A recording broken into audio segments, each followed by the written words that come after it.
Comparativement aux anciens examens papier-crayon que nous avons connus par le passé, l'examen adaptatif informatisé utilise une technologie moderne qui permet de personnaliser les questions d'examen selon votre capacité et d'atteindre des résultats plus rapides, plus exacts et plus équitables. Le REX-PN utilise la technologie adaptative informatisée. Voyons brièvement comment fonctionne le REX-PN et la technologie adaptative informatisée.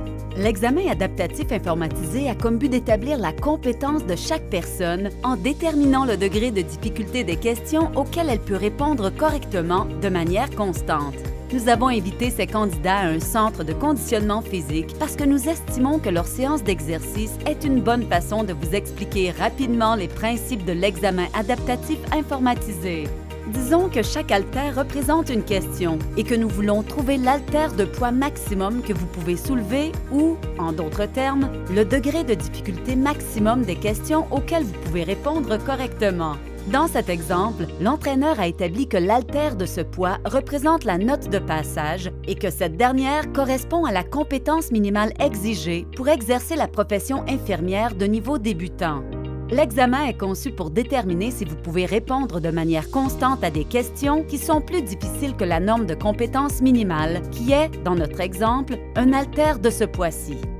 Les haltères plus légers sont plus faciles à soulever et représentent des questions moins difficiles que la note de passage. Les haltères plus lourds sont plus difficiles à soulever et représentent des questions plus difficiles que la note de passage. Chaque question, comme chaque haltère, en révèle plus sur le niveau de compétence réelle du candidat. Avec chaque réponse, le calcul informatisé de votre compétence de niveau débutant devient plus précis. Quand vous répondez correctement à une question, vous démontrez que vous êtes probablement capable de répondre correctement à des questions plus faciles. C'est la raison pour laquelle la question suivante qui sera choisie sera légèrement plus difficile. Des questions de plus en plus difficiles vous seront posées jusqu'à ce que vous en ratiez une.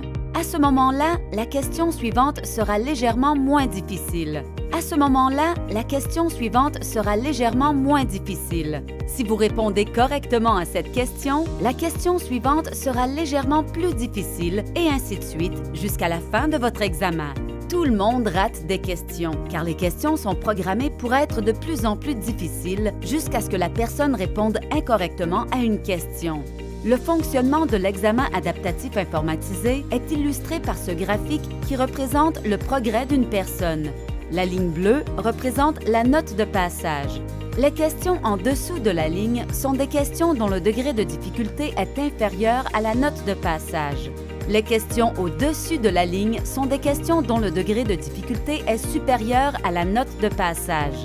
Le graphique représente à la fois le degré de difficulté des questions posées et l'estimation de la compétence découlant de la performance de la personne.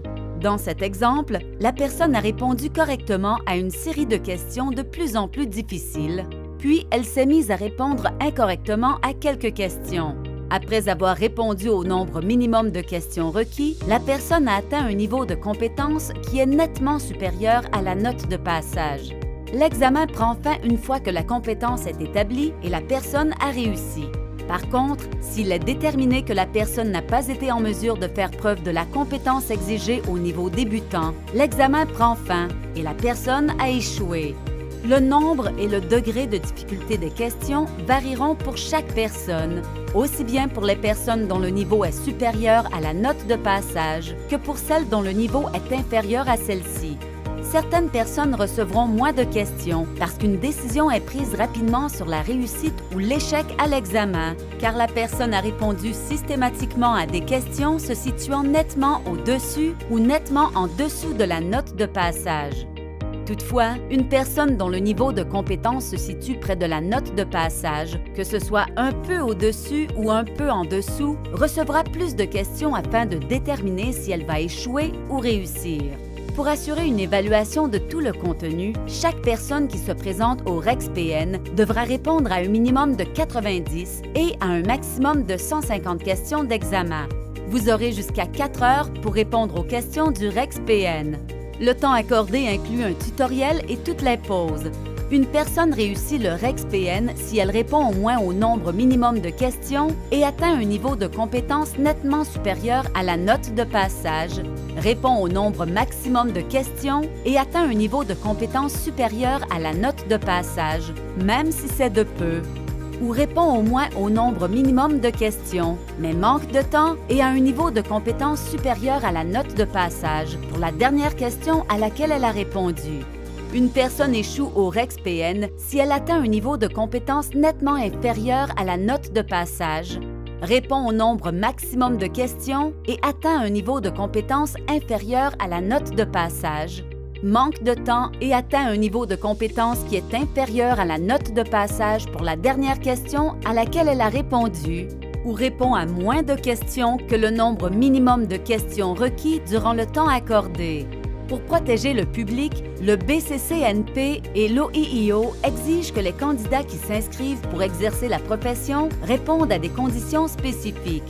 Le BCCNP et l'OIIO utilisent le REX-PN pour évaluer si les candidats disposent de la connaissance, des aptitudes et du jugement essentiel permettant à une infirmière de niveau débutant de répondre aux besoins des clients de façon sécuritaire au cours de la première année d'exercice.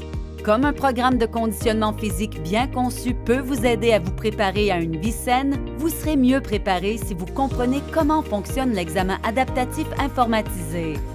Rendez-vous sur le site ncsbn.org/rex-pn pour trouver d'autres documents et en apprendre davantage sur l'examen. Bonne chance!